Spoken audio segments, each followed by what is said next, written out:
گروه از ساختمانچیان شرکت خصوصی محمد 2009 که در کوچه بخارا 29 شهر دوشنبه با بنیاد خانه استقامتی بلند آشیانه مشغولند، روز 31 مارس با نشان اعتراض کارپرتایی کردند.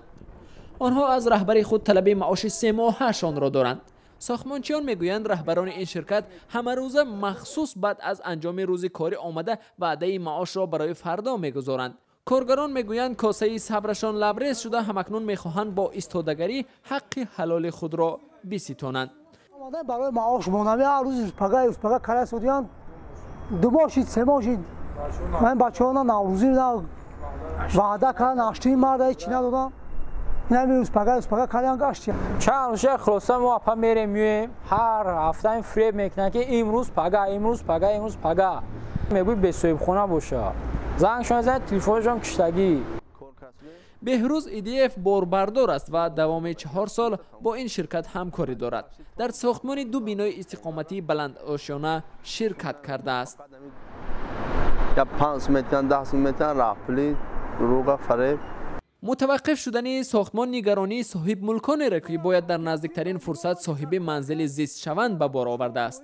صاحبان منزل زیست که قبلا در این میدان ساختمان خانه استقامتی داشتند و طبق یک شرطنامه حالا خراب شده و میبایست امسال صاحب منزل از بینای نو میشدند، از آن در تشویشند که نمیتوانند با رهبران این شرکت در تماس شوند و از رفت ساختمان بپرسند. این دومی ما 2011-12 و کمپانی اویتسینا نیمی خانه‌های کانترکت کردگی بود.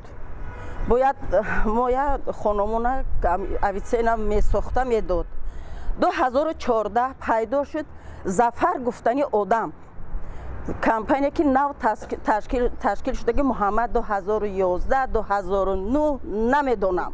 همون اویتسینا همون رهبرش آوردن که همین دوما گرفته تموده تلفن میکنه، تلفن کشتگی اینا میشد انا گفت که 15 ینور ما همین دوم کوچیده رفتیم.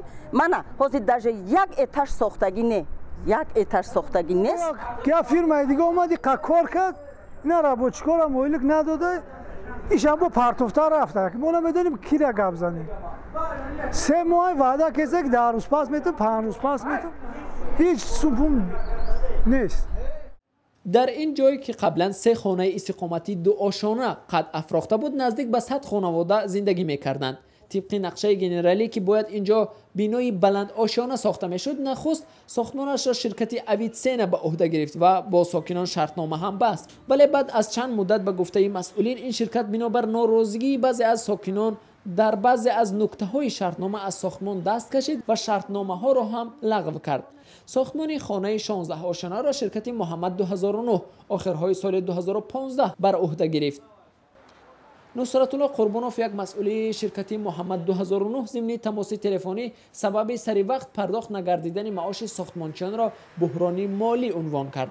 وی همچنین شکایت سهامداران را نیز شرح داد و گفت در نزدیکترین فرصت این مشکلی ها راه حل خود را پیدا خواهند کرد. برای شرمنده کردن، برای تلویزیون، برای ژورنال یا بسیار وقت اولیاپا تو سه‌شنبه رئیس مکانی مسئولیت کردیم ما خوری ما 3 روز سه‌شنبه در قطعونو رئیس یونا میگریزد. ناروشنی در عمل شرکت ساختمانی محمد 2009 هم استقامت کنندگان منزل های زیست و هم ساختمانچیان را ناامید کرده است.